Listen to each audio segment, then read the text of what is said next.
very quick masterclass on social media best practices and kind of understanding the different platforms and how they can serve your business goals, okay? So, a little bit about me, for those who don't know me.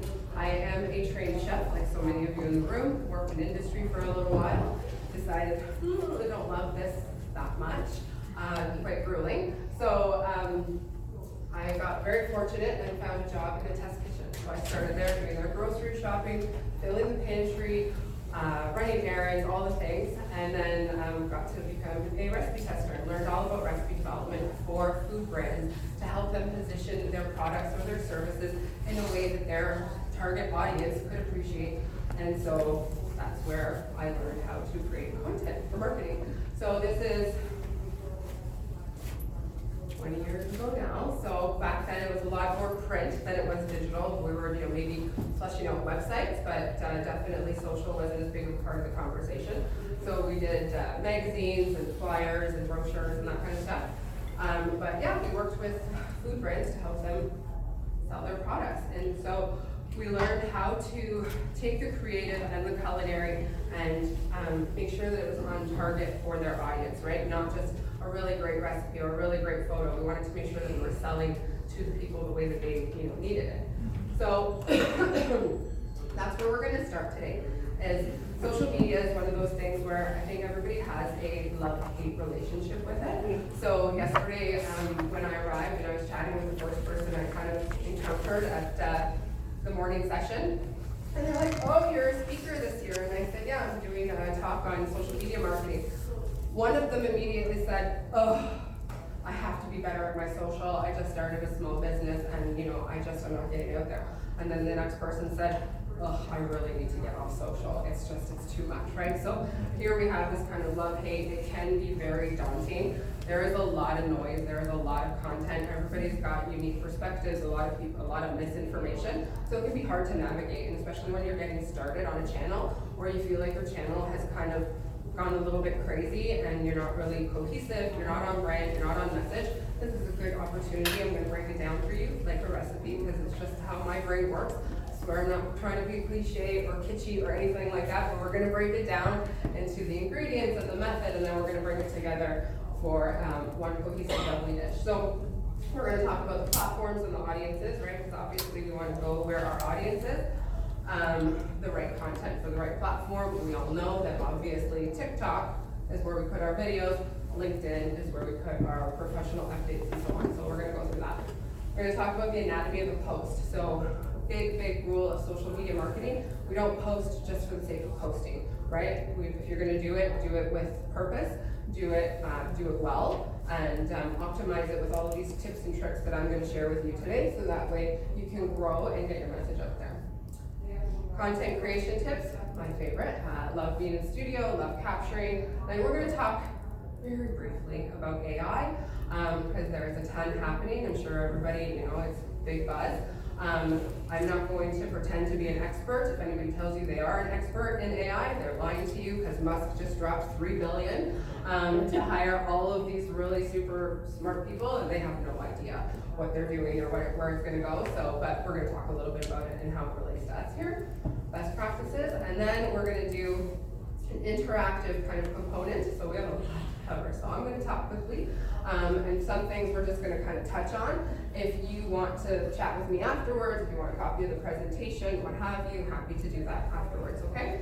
So then we're going to go into an interactive content session where we're going to talk about how we can have one subject, and from that one subject, we can create a multitude of assets that you can distribute across all of your channels. So that even though you're using that one single photo or video, it's not feeling like a blanket strategy. You're not just posting the same thing across all your platforms. It's feeling fresh. But we're making the most out of that single asset because it's not cheap, right? It's time, it's product, and all the things. So whether we're B2B, B2C, or D2C, direct to consumer, okay? These are usually the top 5 business goals of social media marketing, right? The number one rule of any kind of marketing, we go to our audiences. We know that people are on social, and so that's where we're going to go. Are we wanting to increase brand awareness, right? We want more people to know what the product is, what our brand is, where they can get it, what the points of differentiation are, the value that it adds, the challenges that it supports, all these things. Do we want to drive traffic to the site? When we're talking digital marketing as a whole, we think of our website as our home base. That's our entree. Social media really is an amuse-bouche, let's say, okay, right? It is a taste, it is a sample, it's a tease of what it is you have to offer. You want to drive them to your home base so they get the full picture of what you're wanting to share with you want to build and nurture your customer relationships. So the same way we all come here, we connect, we chat, we meet, we engage, we follow up, and all the same social constructs of in-person interaction translate to digital, right? It can feel cold, obviously it's remote. There's the whole conversation of trolls and all the negative bits of it too. But really, if you're going to post, you want to make sure that you're available to your followers, right? So we're engaging in an authentic way, we're prompt, all of these things. And that builds that customer relationship, it builds the loyalty, and it creates brand ambassadors on social, which is a really valuable asset. Leads and sales, so obviously we're going to funnel in to where we're selling. We can sell direct on social. Instagram, Facebook, they love that. They go to great lengths for you to never leave their platform. So you can have a store, you can tag products, all of these things. So there's a whole link in bio approach, right? Or you can, click here, blah, blah, blah, algorithm, and knocks you down a little bit, okay? Gain insights and feedback. So it's a great place to go and see what people are saying about your product, your services. You can capture testimonials, reviews, all of these things, and then you take that learning so that way obviously you can adapt, right? So when we're talking about, these are the different kinds of strategies that we can use to serve the business goals, right? So once we decide what our goal is, or we want to increase brand awareness, okay. So if that's the case, we want to be posting consistently because again, what we're talking about today primarily is organic strategy, okay? There's paid strategy, and that's another, approach. Obviously, you're paying to play. That's going to increase your reach. It's going to, increase your click-throughs, all of these things, but you have to pay for it. So here we're going to talk about optimizing your organic approach, so that way you're not spending dollars to, send Zuckerberg to Thailand or wherever he wants to go. You want to make sure your content's really engaging, you're using hashtags, all of these things that are going to broaden your reach, because again, our goal is awareness. Driving traffic, this is where we're sharing the content that is on the site, right? So again, social media, we give them a triple piece of it. Are you struggling to figure out how to use up the leftovers, blah, blah, blah, blah, blah? Click here and, learn more, right? Call to action buttons, these are always, learn more, subscribe now, book, all of these things. And then click through running ads. Again, that's an approach we're going to a paid strategy. Generate leads and sales, exclusive deals, hosting contests. So anything that you can trade for their contact information. You can collect an email address, you want to do what you can. So incentivize with, again, some kind of a download, some kind of a,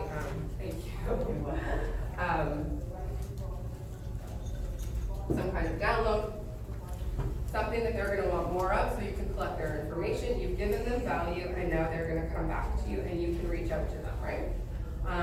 Build and nurture customer relationships, we talked about a little bit. So responding to comments and DMs. So when you post something and you get a comment, you want to respond pretty quickly. It doesn't have to be in real time. Don't feel like you have to be glued to your phone and get right at it.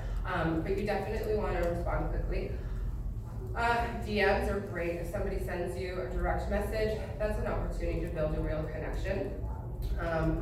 Creating user-generated content, that's the best, right? Somebody uses your product, they go to your event, they enjoy your service, whatever it is, they tag you, and now you can use that. It's the equivalent of Google review, right? We all use the Google reviews, so if you have some kind of user-generated content where they use your product or again tagged you, you want to be sharing that, and then you can take that piece and turn it into something else. You turn it into a post. You put it on your website as a testimonial. So all of those bits you can screen grab and utilize them across your channels to, again, share this positive experience. There is the flip side, right? Negative comments on your channel, on your posts. It happens. the best course of action when you get something like that, if you are a brand, is to reply to it and say that you're gonna follow up with them in private message. If it persists, you just leave it be. You can report them as spam if it gets really, really bad, but you never want to delete it, okay? Because it's just going to entice them to come at you stronger and harder, okay? So again, it is a reality. We've all seen again the negative Google reviews, and somebody will come on and say, "Thank you so much for your feedback and your insight. We're going to look into this. I'm going to if you provide your email or what have you, we'll touch base with you." So that's one approach. Sabrina, that's my question.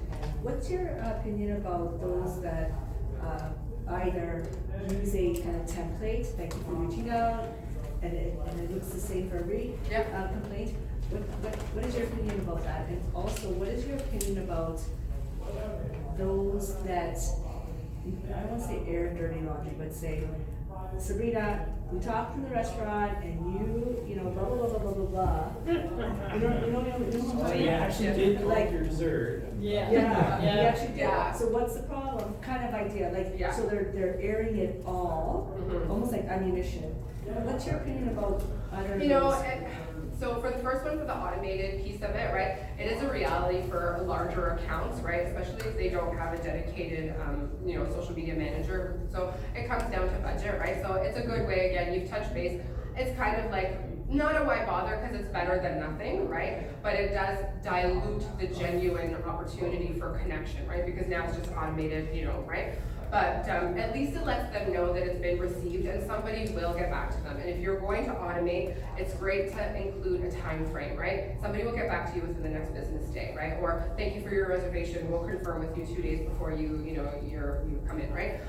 So giving some kind of a time stamp, I think, is helpful. And then making sure that your say-do ratio is there. And if you say it's going to be 12 to 48 hours, whatever it is, that is actually that you are checking your messages that frequently. As far as the dirty, airing the dirty laundry, it's one of those things, like, in hospitality, we have to have a certain, take the high road, try and be, just not sink to the level of it, right? And again, say, we appreciate your feedback and your insights, and then you can follow up with a DM and try to take it offline, right? Don't engage back and forth. If it persists again, I would block them. After the second, maybe the third, if you want to let it get that far, I would block them. Don't delete it, and just let it lie. The thing with social, it rolls through pretty quickly, right?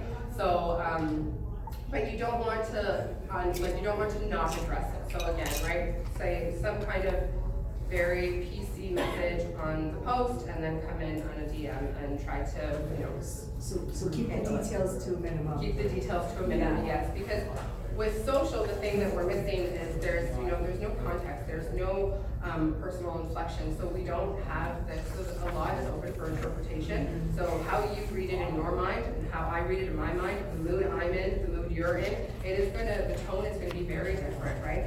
So it can come across as defensive, it can come across as, you're fighting with them, and the customer service is now gone. And so the whole purpose of your, posting and wanting to, build these relationships is now gone, right? So we want to take the high road and try to, manage it offline.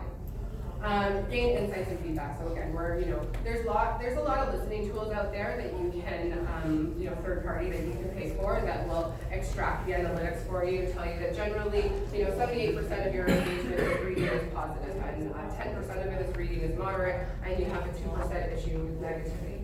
Depends on how big your account is, right? So again, if you're not wanting to invest in the social listening tools, read the comments, see how many things are getting likes and shares and all of the things, and adjust and pivot and take the learning from it. It's like, oh my gosh, everybody really loved the dish that we prepared, the recipe that we, took our cheese and created a sweet offering with it that performed really well. Let's try and do more of that. Or what can we extrapolate from that to provide more value from that single post that we can then continue to come back to? Because as much as we can loop back and keep them on a channel, the better it's going to be for your overall growth and brand awareness also. So, all of that. All right, so choosing the right social media platform depends on what your business goals are, right? So there's many to choose from here. So Facebook is the largest, okay, with the most users. These are global figures. Our ages are 25 to 35, also a little older. This one, I could have updated this, I apologize, so it definitely skews older. All of the platforms other than Pinterest skew male by 5 to 6%, okay? So not a huge amount, but does skew male slightly. Twitter, X, it's great for news, articles, conversation, public relations, that kind of thing. Imagery performs well, but it's not essential. It's more of a conversation, okay? Pinterest is something that you want to think about as a search engine, not so much like a social media engaging kind of platform. It's one that, depending on, if you're B2B, it's probably not the best spot for you, but B2C, if you have a lot of recipe offerings or services that can support the challenges of kind of everyday life, Pinterest is a great place to post because, again, if you're looking for lead gen, it's going to click through to your site. If you have influencer marketing, that's going to also support that. YouTube is its own beast, so we're not going to touch on YouTube too much as far as like their traditional landscape videos, but they have shorts. Shorts are performing very well. TikTok and everybody are trying to compete, but YouTube's not pulling ahead quite yet, but it's doing well. So then we have LinkedIn. I think we all know that LinkedIn is for professional updates. It's not to say that you can't use the type of content we create here. It's just the way that you message it on LinkedIn, right? So it's more about you want to position it as what did you learn, who did you connect with, what are the opportunities, how can you support the industry, all of these pieces. So today when we're going to do our styling of hero please, you could post it to LinkedIn if you feel like that's where your audience is. It's definitely a great opportunity for tagging, but you're going to pull back a little bit on the creative of it, and it's going to be more about the behind the scenes and the learning. So again, we're just going to tweak our messaging, okay? Instagram is if TikTok and Facebook had a baby, even though it was born before TikTok, but it's a good way to kind of, understand that it really is that kind of happy medium between the two. And then TikTok, it's got a ton of users. It was the #1 app download of 2023, so it's not going anywhere. Not a ton of brands are on it, but more and more are asking to be on it. You do need to post pretty regularly to TikTok to gain your following, again, if you're not paying to play. But we're going to talk about versatility of asset creation, and we're going to get you be able to produce a few pieces that you can use to populate your channel as you build it up. Facebook, again, is great for conversation. It's great for sharing visuals. I will say, more than any other platform, it is a pay to play. So it is, if all of these things were a drop in the ocean, if every post were a drop in the ocean and all of these things, right? Facebook is a drop in all of the oceans, okay? So they want you to pay for ads. So if you can use some of these other strategies that we're going to talk about to bump up your Facebook, it's worthwhile. But just keep in mind when you're assessing how your content is performing across the different platforms, Facebook is going to look a little sad in the beginning comparatively, okay? So don't get down on it, don't give up, but just know. All right, so just quickly to talk about, all the time we're spending on social, because the big thing I hear from clients is, I love social, I know I need to be on it, but God, it costs a lot, and is it really worthwhile? All of these things, and it's like, well, yeah, this is where people are spending their time. So if you look on average, each user is spending 2 hours and 20 minutes a day on social media, okay? So imagine if a friend calls you and said, hey, I'm gonna go for coffee or grab lunch, you're like, oh my gosh, I'm so slammed, I can't get there. But you found 2 hours, almost 2.5 hours to be on social that day, right? So no judgment, right? It is what it is. We live in the era that we do, but that is the reality. So if we're wanting to touch base with our customers and our potential customers, we want to be on social. So again, that love-hate relationship, we have to find a way to kind of come to grips with it. And I think if we understand how it works, and we can get there. 5 billion identities. Now that's not individuals, because several people have several identities on each of the platforms. But again, that's a lot of touch points, right? And you're not making individual sales calls and whatever, right? You get to cast a pretty wide net. Again, so where are we here? So social media users 18 and older, we're at 84%, and then 93% of people who are on the internet are on social media. So 6% of people are staying on social, so lots of opportunity. So again here, the types of content that are gonna perform well, I'm gonna go through this pretty quickly because I do wanna make sure that we have time to play with our food today, okay? But I think again, it's pretty, for the most part, again, I think we all have a good understanding of this, but just again, Facebook, images, videos, articles are a great piece on Facebook because again, we get to marry visuals with content, and it's a longer format platform than an Instagram or than a TikTok. So you can be a little bit wordier on Facebook. So if you want to provide more detail, more information, you can do that there. Engagement, likes, comments, shares, all the things. Instagram, we want high quality images, videos, and stories. So again, we all know, you go on Instagram, it is videos, the algorithm loves videos. So we're gonna talk about that. And high quality, the platforms can tell the difference between something that was shot with a shaky iPhone in bad lighting on a rainy day compared to something that, you know, a little bit of effort and time was spent into, more professional assets.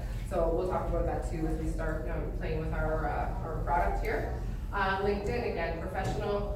So articles are great here, videos are great here also, and this is a great place again to drive traffic. So on LinkedIn, anything where you can tease them with more information and get them to your other channels or your home base of your website, LinkedIn's a great spot. Again, Pinterest, lots of visuals, mostly photos.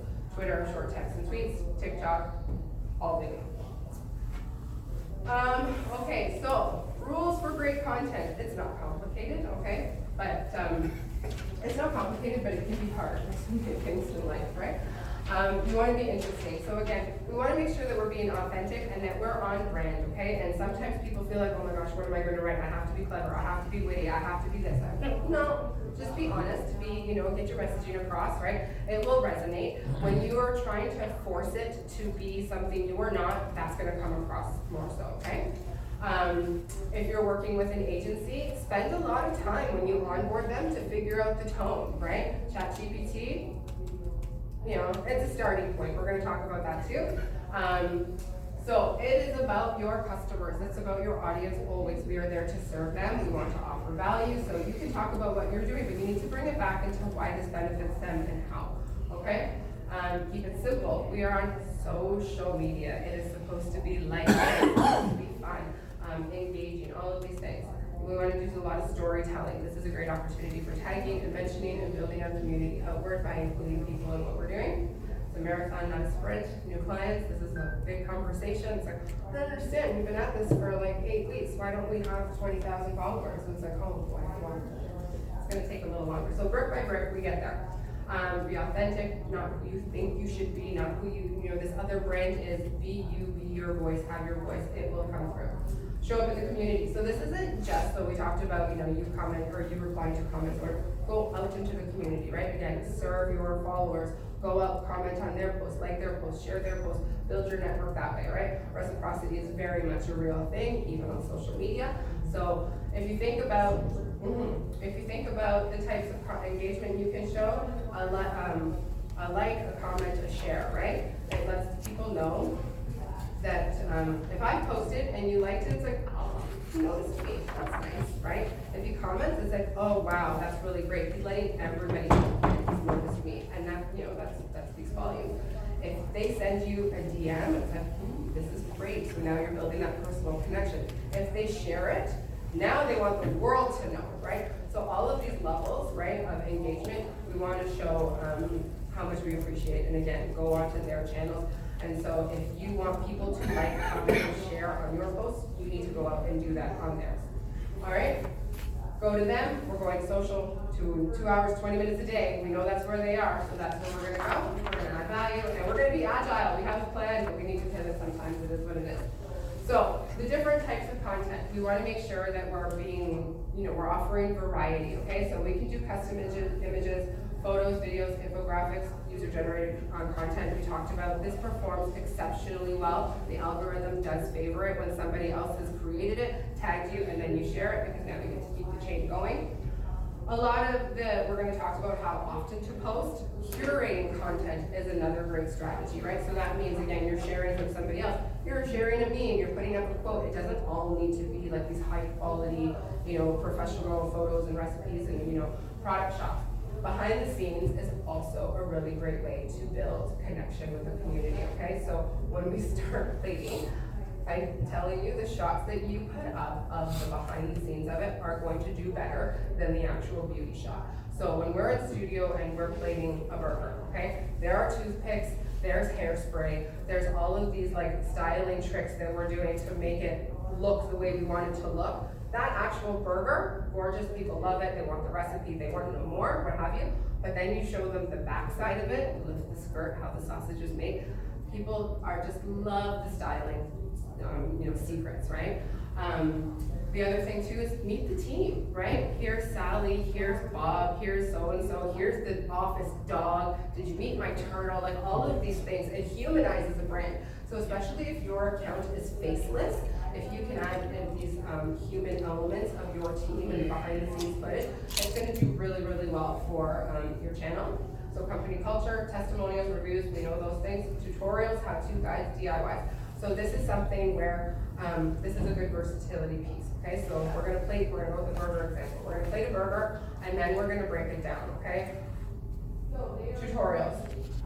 What's the burger made of? We're gonna talk about maybe where the producer is, all of the different elements that go into it, and then how-to guides, okay? So the burger maybe is what we're selling, but it also has a beautiful fried egg on it, okay? So now we're gonna take that part out and say, have you ever wondered how to make the perfect fried egg? I'm gonna teach you, right? Because especially on the consumer side, but even on the food service side, you would be surprised at what people don't know or where they're gonna find value in a tip. So something that seems like, common sense or, common knowledge to you could be, really beneficial to them. Partnerships and collaborations, we're gonna talk about all of that here on my table, and then when we get to our building of heroes, partnerships, and so when we're thinking about what kind of content we're gonna produce, what value are we offering? Always, we are educating, we are entertaining, or we are inspiring, okay? If your content does not do one of those things, don't post it. It has no value. You haven't given anything to your audience, okay? So rethink it. How can we reframe it so it does educate, entertain, or inspire, okay? So all of these things, I think they're pretty self-explanatory, right? We're going to teach them, we're going to entertain them, and we're going to inspire them to want to do this, to want to learn more. We're going to entertain them just because it's fun, and we're going to educate them maybe on where the product came from, how it's developed, all these things. And then promote, you can sprinkle your promotions throughout, right? We don't want to be overly salesy, but we can definitely throw it in there. Okay, so there's no such thing as a perfect post. It's all very subjective. Like a burger, what I like is different than what you like, different than what you like. They're all good, right? But they all have the components that make a good burger. So a post is no different. So we want to caption. Start our captions with a hook. So we're going to say something that's going to grab their attention. We're going to give them a shocking fact. We're going to start with an exciting opening statement. We're going to create a sense of urgency, book now, 10 seats available, or 50% off for the next 12 hours, that kind of thing. Emojis, yeah, people like them. They're visual, right? They break the content down of the caption, so that way it's more digestible. Attention spans on social are short, so as much as easy as we can make it for them to consume what it is we want them to know and learn about what we're sharing, we're gonna do that. A call to action. This is one of the pieces that I think most brands and friends and family accounts are maybe a little different, but a lot of brands forget the call to action. What do you want them to do next? You want to keep them on your journey, right? If you have them on your channel, keep them on your channel. Like I said, the algorithm tends to favor not sending them out of the platform, but get them to go to another post, ask them to share, ask them to comment, ask them to tag a friend, give them something to do that still keeps them with you, okay? Mentions, this is really great. Again, it's that reciprocity thing. It's opening the reach. If I tag Julie, right?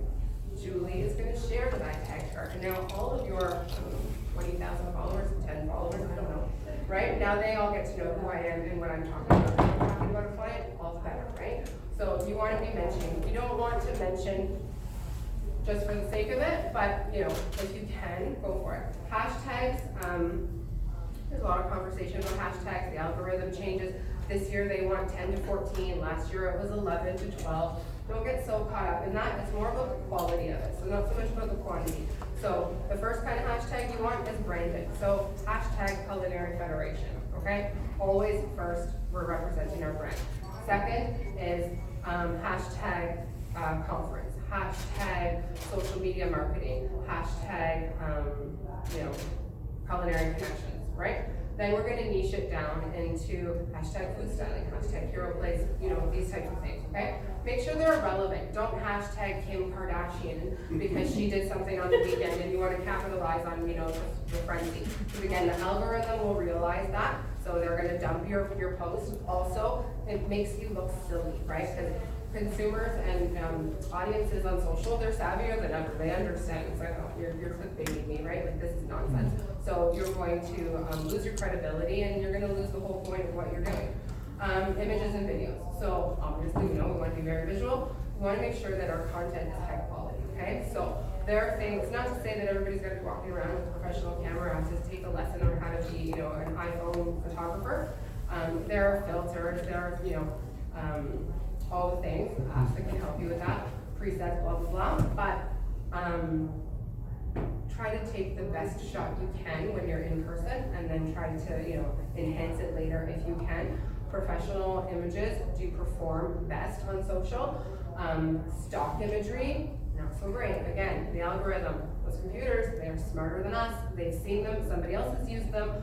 They are going to dump your content to the bottom of the list. It is not going to get into the feed. Nobody's going to see it.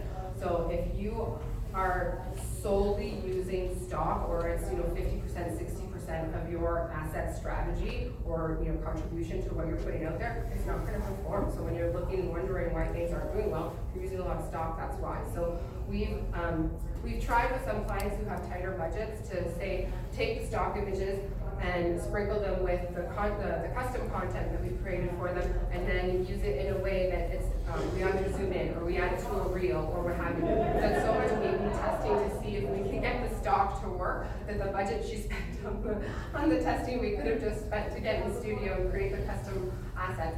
So think on that. Sorry, Sabrina. Yes. Sorry. What about reusing photos and video? Reusing photos. Bring you down? No, well, it depends on how often, it depends on how you use them, and it depends on the type of post you're doing, right? So if you use it in a story and you use it in a post, that's different. If you use it that video as part of a reel and then a story, it's okay. But you want to spread it out a little bit, right? If you used it 6 to 8 months ago and it's one image and you're going to zoom in on it, you're going to come at it from another angle, you're going to insert it into a reel, it will perform well. It's not going to, it will never perform as well as it did the first time you posted it, right? Because again, it knows it has imprinted on the algorithm. That's it. So get it right the first time. Get it right the first time, yeah. So again, I will share these with you because I want to make sure we can play, okay? So hooks to captivate, impactful CTAs, the hashtag, and the rules of engagement. These are a lot of the elements that will set your posts apart and getting them to perform well, okay? So when you're working on, creating your content strategy, your content calendar, make sure that all of your pieces have these elements to them. These are the ingredients to your dish, okay? That are going to offer balance. So posting frequency, again, everybody's got a new theory, you crack the code, download, but nobody knows. Nobody knows, okay? I don't know what gag order they put on them at these platforms, but they will not tell you, and they will leak misinformation just to create a frenzy or what have you, but you do the best you can. And so what we tell our clients is pick 2 to 3 platforms that you can do well. Don't try to be on everything. If you cannot dedicate the time required to perform well on TikTok, wait until you can build up your other followings and then come on over to TikTok, right? Again, the days of the week and the times of the day, if you're using a scheduling app, that will kind of optimize for you, right? It'll tell you, historically, after 4 weeks of using, this program, it shows that 4 p.m. on Wednesdays do really well. That said, if you really dial in and read some of these, it's pretty intuitive, right? So if we look at Pinterest, for instance, Saturdays between 8 p.m. and 11 p.m., we said that it's female dominated. Why do you think those times are high? Kids are in bed, you finally get to Right, to yourself. mom finally got to sit down, right? And now she's like, give me the interior design, give me the recipes, what's she wearing, all the things, right? So again, LinkedIn, where was it? So Tuesdays and Wednesdays and Thursdays, between 8 a.m. and 9 a.m., okay, I've gotten to my desk. It's not Monday, so I'm not feeling slammed on my to-do list, right? It's the middle of the week, so I'm gonna sit and I'm gonna catch up, tell people what I'm up to, see what everybody else is up to, where are they at this week, whatever. And then 2 to 3 p.m., because the crash is coming. The afternoon coffee is on its way, I need a snack, I'm gonna go on social, and it's LinkedIn, so it's work, so I'm safe, right? So again, we can have the apps, but, you know, these third-party tools, but really, you know, again, let's keep it simple, it's social, you know, there are some really great, big, huge brands, and, you know, they can spend tens of thousands, hundreds of thousands of dollars on their strategy. That's great. They're gonna have all the tools, but I think by and large, we're starting mostly organic with common sense and quality. So, mouth-watering, thumb-stopping, shareable visuals. So my favorite part of what we do is getting to go into studio, getting to go on location and capture these things. So we have our style, beauty shot. It is gorgeous. This shot has color, it has texture, it has height, it has interest, it's unctuous, all of the things. But it's a brownie, right? But you know, as you're going through, it is beautiful. It's a high quality image. So you want to make sure, as with everything we do, it's quality over quantity. Don't slam through them, don't take pictures of anything and everything. Make sure that it is great before you share it. There we go, okay. So, when we're taking pictures, these are the 5 kind of basic rules of composition, okay? So for those who are love art, this is gonna be, you know, again, common knowledge to you, but for everybody else, we're gonna just quickly talk through it. So rule of thirds. We're taking up 2/3 of the frame with something, and we're leaving the other third a little bit different, right? It's a good differentiation. Our eye goes automatically to the 2/3 because there's contrast, there's negative space, there's something, and there's just the 2/3. The way our psyche works, it likes it. So that will get somebody to stop, right? We also have texture and color and balance. Then we go on to framing, okay? So this one has framing in the sense that it's negative space on either side. So we've created this runway for the pie slices to really shine. We've framed them in, right? Symmetry and pattern. It can be a little trickier on a vertical format like Instagram. But again, right? Our eye likes the symmetry, our brain likes the symmetry. So the image itself is fine, but you know, it's because it's got beautiful circles that it captures us. Leading lines, this is something too, right? When we're placing our utensils, our props on the set, we're driving toward, you know, what it is we're talking about. We're bringing attention, we're drawing the eye. It's almost like an arrow, right, to the subject. And then depth of field. This is one, you know, our iPhones do it, right? You can blur out the back. It makes it real hard to see. And it really lets the subject, the focal point, the hero shine through, right? Because now it's the sharpest part of the shot. And the thing with this shot is that you would think, oh, this is for the Blueberry Commission, right? The blueberries look so beautiful. Who's to say, right? Your product doesn't necessarily need to be front and center. You know, you don't have to smack them over the head with it. If I told you that this was for a linen, and then you read in my caption, I had my hook, I had my my CTA, all of these things, would be like, yeah, that's pretty inspirational. That feels really nice. I could make a blueberry, right? So, you know, play with it. It doesn't always need to be the obvious approach. Personal touch. Statistically, anything that has a human in it performs better. As humans, even on social media, in a digital 2D world, we like to see other humans. So hands perform well, faces perform better. But again, not everybody wants to have a face. You can't always afford to hire talent, right? Some people just don't want to be part of the brand or is a faceless brand. So anywhere you can, naturally, organically, include hands that offer, you know, prep technique. Again, more value by showing them something. This will perform well.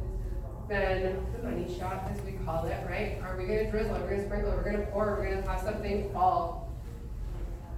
Most people are not, or most brands are not doing that outside of a professional studio. There's strings, there's retouching, there's comp shots, all the things, we know that, right? And then the cut and pray, everybody's like, okay, you got the spatula, I'm good, I'm good. You got the scalpel, I'm good, okay, all right, you ready? You check with the photographer 18 times. You're focused, it's sharp, you're good, the lighting's right, I can do it because I can only do it once. You're already calculating. I have 6 burgers, 3 of them are par cooked. Okay, I can torch the other one if this fails. So you want to make sure if you're doing something like this, you have the safety shot. It's what we always do. We have a beautiful composed burger. It's good to go. If the egg doesn't drip the way we want it to drip, we'll live without it, right? Or again, we'll comp shot it if we have to, but you know, they do perform really well because it's adding some kind of motion to a still, right? It's unctuous. It captures our attention. Then we move into video. So, what is supposed to play? There we go. Okay. So these are some of the different kinds of videos you can do, right? Again, people are super creative out there. You know, content creators, they can create all these reels, and nasty app music, all the things. So these are some of the different types of videos you can do, right? Time lapse, a demo, right? We're teaching aerial shots if you have a drone, or you know, you can hire somebody with a drone depending on what it is you're doing. So right away, this slide is way more interesting, way more engaging than the last two. The last two were beautiful. They were really nice. You know, the drizzle, the oozing egg, all the things. But this, everybody likes this, right? So something to consider. Okay, AI, friend or foe, super fast. Okay, you can get AI to do anything, okay, at this point. Can it do it well? It's just a matter of how well is it going to perform, right? Yeah. How well is it going to communicate your messaging, right? Today we are talking about authenticity, traceability, we're talking about being genuine, and then to now share our messaging with artificially produced content doesn't really align, right? So while it can be tempting because it is cost effective, and it's easy, it's fast, right? All of these things, it doesn't really line up with where we are. It's not relevant. You're gonna often, it's not to say that it doesn't have a place right now, and it's ever evolving, and in a year from now, I can be in here telling you guys how to use AI. It's the best thing ever. I completely changed my business model, and this is what we're doing now. In a year, I don't know, yes? Have you worked or have you seen Sora, AI Sora? No, S-O-R-A? no, tell It me. basically is creating AI fully lifelike, you know, a person sitting at an Italian cafe in Rome.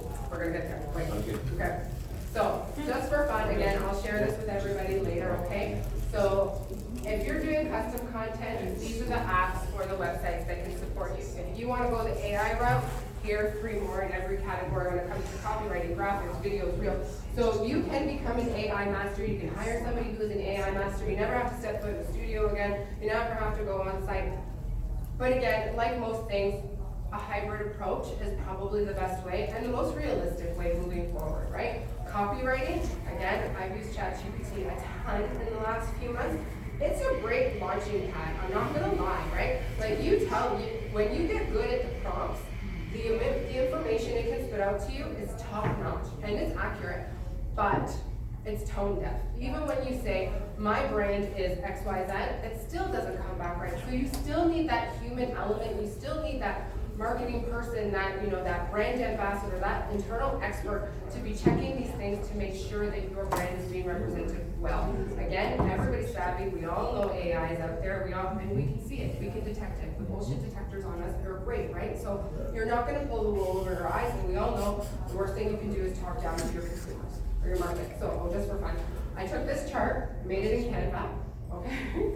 And then it has the little magic designer, and I said, okay, take all of my text and create a table for me. I laid it out in a table. I can't remember exactly what my prompt was. This is what it gave me. Right? I would spend more time fixing this, 3 times the amount of time that it took me to take one of their already templated, you know, tables, and then, you know, put in my colors and what have you, than to do this. And then it's got this little, you know, flag here, right? We're working on it, bear with us, you know. So just, you know, to keep in mind. So, the human figures of AI, okay? We've all seen Meta AI, right? When we go into the search explore function on Instagram, you know, again, Meta, big announcement, it launched AI. So my prompt, create a graphic of a man cooking scrambled eggs in a country kitchen. Let's just for fun, right? What are the 5 things that don't belong? Eggs are not scrambled. His 2 fingers on his left hand look a little bit odd. Right. AI has a very hard time drawing hands. Hands are, well, even even artists have a hard time with it, yeah. Doing hands well, like Mark was a really great artist. There's a little blotch here, that's no big deal, you can totally get that in editing. Country kitchen, that's not what I would call country kitchen. If I was creative director for a campaign, this is not what I would put together for country kitchen, right? So then I go into the prompt and I say, grandmother crimping pie. I gave no other information, but they automatically gave me the exact same kitchen, the exact same lighting. They look like they could be family, right? But now my prompt was vague, granted, right? And I could go in and hone in and try to get there. The other thing is she crimping pie?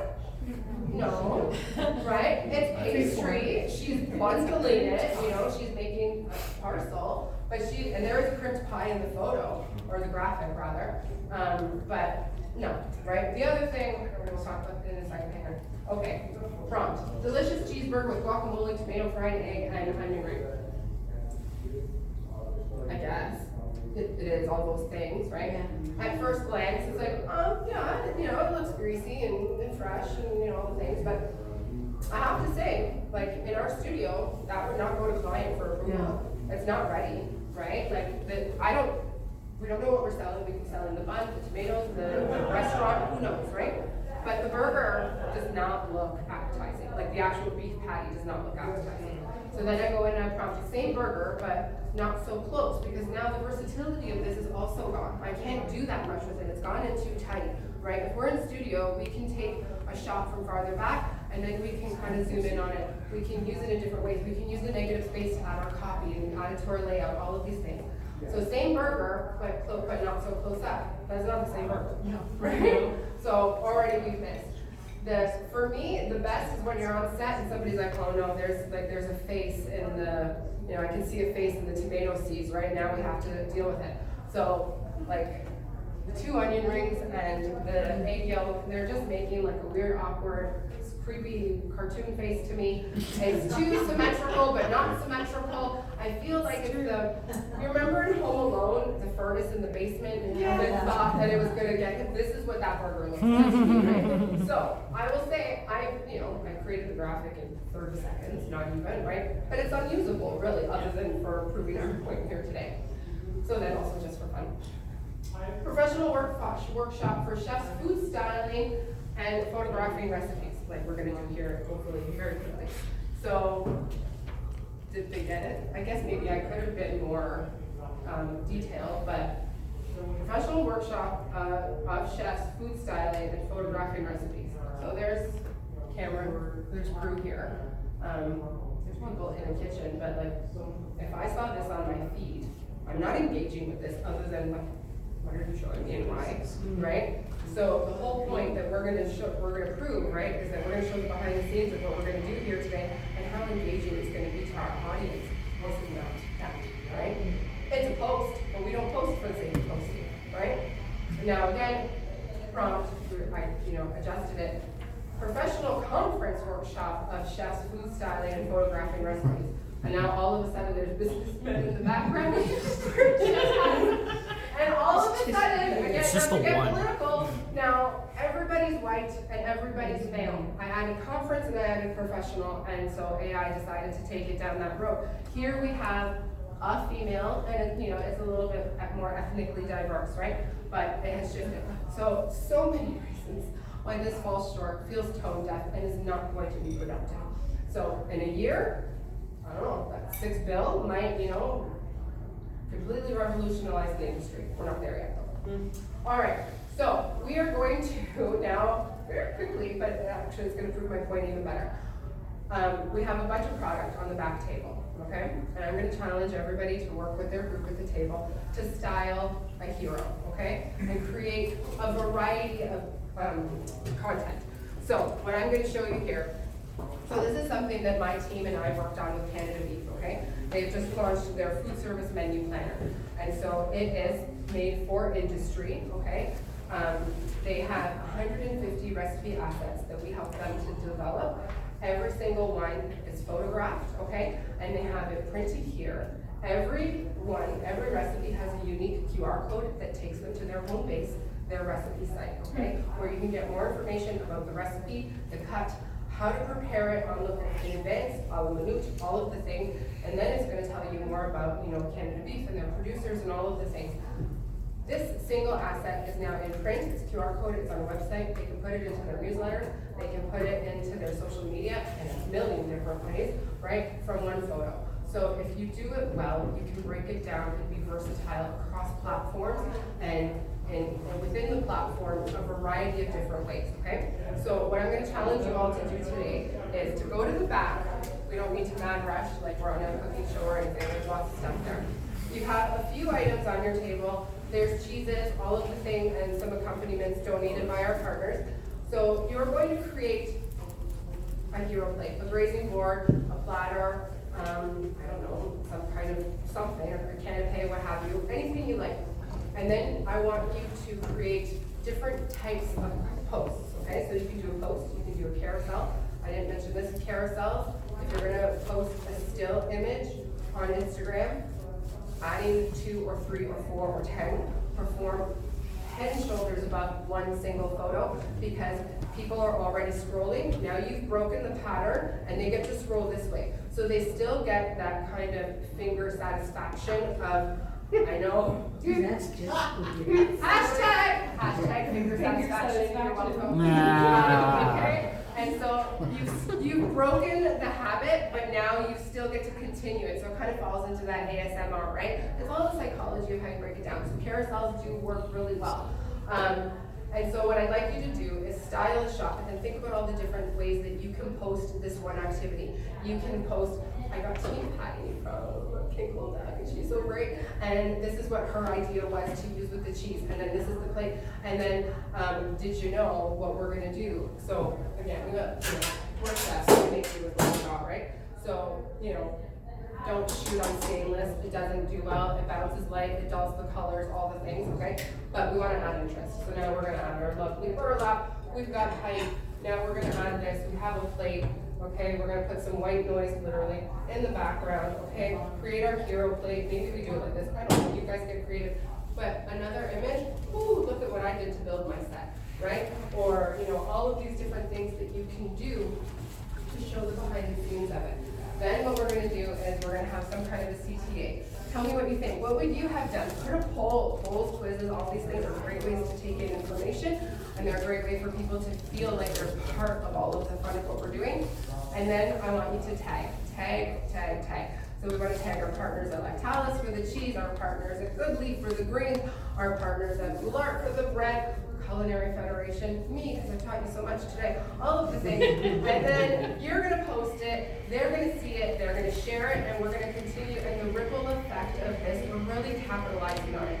So they say, and it is true, the best thing you can do, especially for a small business, is to share their social media content, is to comment on it, because this is how the reach grows, and everybody's able to just see more of it, right?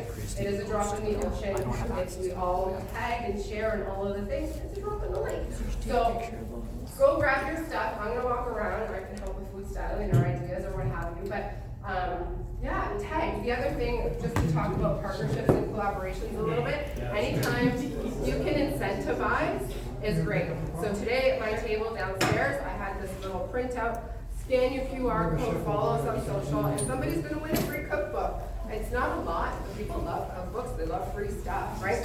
And now I've collected another follower, and that one more follower is gonna share when I give them the cookbook. They're gonna tag the author, which supports my client's initiative of promoting Canadian authors, all of these things, okay?